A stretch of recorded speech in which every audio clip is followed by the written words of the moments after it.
नमस्कार, मैं सोनाक्षी दीक्षित अविरल टाइम्स में आप सभी का स्वागत करती हूँ।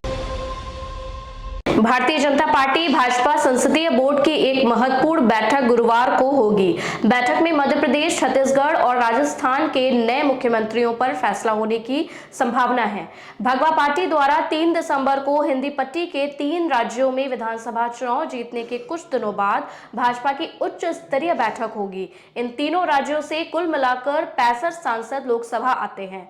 ऐसे में विधानसभा चुनाव में जीत अगले साल होने वाले लोकसभा चुनाव के लिए भाजपा के लिए उत्साह बढ़ाने वाली है।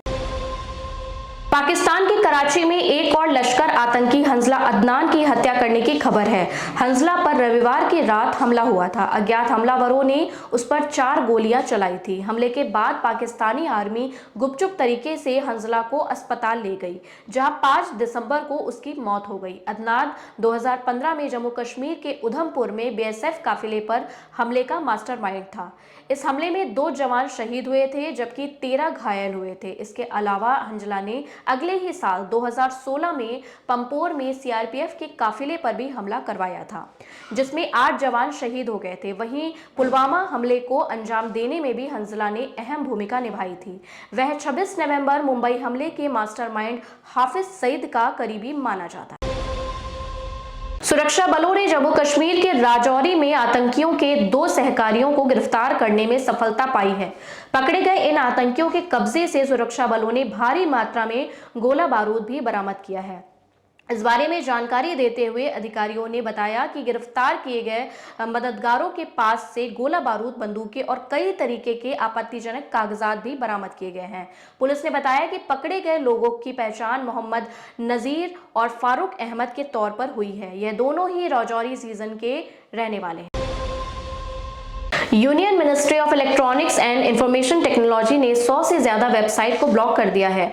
ये वेबसाइट ऑर्गेनाइज इन्वेस्टमेंट और task based part time job fraud में शामिल थी। National cyber crime threat analytic unit ने पिछले हफ्ते इन पोर्टल्स की पहचान की थी, जिसके बाद यह कार्रवाई की गई है। आधिकारिक बयान में बताया गया है कि इन वेबसाइट्स को विदेशों से ऑपरेट किया जा रहा था। बड़े पैमाने पर की गई आर्थिक धोखाधड़ी से कमाए पैसों को card network, crypto currency, foreign ATM withdrawal और इंटरनेशनल फिटनेस कंपनियों का इस्तेमाल कर भारत से बाहर ले जाया गया। अयोध्या में बन रहे राम मंदिर की प्राण प्रतिष्ठा 22 नवंबर को होने वाली है। इसे लेकर तैयारियां जोरों पर है। रामलला के प्राण प्रतिष्ठा में शामिल होने के लिए लोगों को निमंत्रण भेजने का सिलसिला शुरू हो गया है। कुल 7000 लोगों को निमंत्रण भेजा जाएगा, जिसमें 3000 वीवीआईपी होंगे। PM Modi, CM Yogi Adityanath, RSS प्रमुख मोहन भागवत समेत 3000 वीवीआईपी को न्योता भेजा जा चुका है। बुलाए गए मेहमानों में सिर्फ बड़े नेता या धर्मगुरु और कार्यकर्ता ही नहीं, बल्कि कई बड़े इंडस्ट्रियल एंटरटेनमेंट इंडस्ट्री के सितारे और दिग्गज भारतीय क्रिकेटरों के नाम भी शामिल हैं।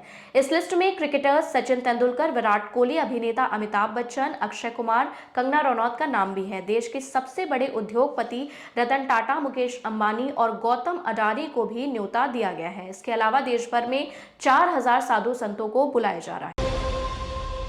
लखनऊ के केजीएमयू प्रशासन द्वारा ट्रामा सेंटर परिसर में एक 5 मंजिला बिल्डिंग बनाने का प्रस्ताव शासन को भेजा गया है, जिसमें 24 घंटा जांच समेत मरीज और तीमारदारों के लिए रहने और खाने की व्यवस्था भी रहेगी। ऐसे में दूसरे जिलों से आने वाले मरीजों को बड़ी राहत मिलेगी। अमेरिकी अंतरिक्ष एजेंसी नासा द्वारा सूर्य को लेकर की जा रही स्टडी बेहद चौंकाने वाली है। दावा किया जा रहा है कि सूरज की सतह पर 8 किलोमीटर जितना बड़ा गड्ढा हो गया है। इस बड़े गड्ढे की चौड़ाई इतनी बड़ी है कि इसमें 1-2 नहीं बल्कि 60 पृथ्वी समा सकती है। नासा ने इस छिद्र को कोरोनल होलस नाम दिया है। खगोलशास्त्री बताते हैं कि इस कोरोनल होल से सोलर तरंगे हमारी धरती की ओर आ रही हैं। इसके चलते पृथ्वी का रेडियो और सैटेलाइट कम्युनिकेशन सिस्टम टूट भी सकता है। ग्लोबल मार्केट से आज कमजोर संकेत मिल रहे हैं। वॉल स्ट्रीट के सूचकांक पिछले सत्र के दौरान गिरावट के साथ बंद हुए। डाउ जोन्स फ्यूचर्स भी आज कमजोरी के साथ लाल निशान में कारोबार कर रहा है। दूसरी ओर यूरोपीय बाजार में पिछले सत्र के दौरान बढ़त के साथ कारोबार होता रहा। एशियाई बाजार में भी आज चौतरफा दबाव बना हुआ नजर आ रहा है।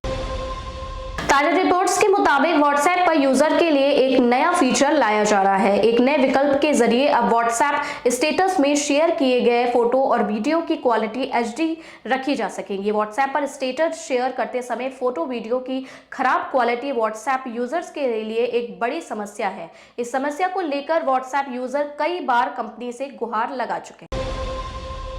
नए साल पर हुंडई लवर्स के लिए बड़ा गिफ्ट है। कंपनी अपनी कारों पर बम्पर डिस्काउंट दे रही है। जानकारी के अनुसार कोना EV पर सबसे अधिक 3 लाख रुपए तक का डिस्काउंट मिल रहा है। इसी तरह ग्रेड i10 न्यूज पर 48,000 तो औरा पर कंपनी 33,000 रुपए तक की छूट दे रही है। इस ऑफर में cash discount, exchange bonus, special discount समेत अन्य छूट शामिल है। कंपनी 16 जनवरी 2024 को हुंडई क्रेटा का नया अपडेट वर्जन पेश करने वाली है। इसी तरह विरल टाइम्स से जुड़े रहने के लिए आप सभी का धन्यवाद। वीडियो पसंद आई हो तो लाइक और चैनल को सब्सक्राइब करें, साथ ही बेल आइकन दबाएं ताकि आपको हमारे सभी नए वीडियो का नोटिफिकेशन मिलता रहे।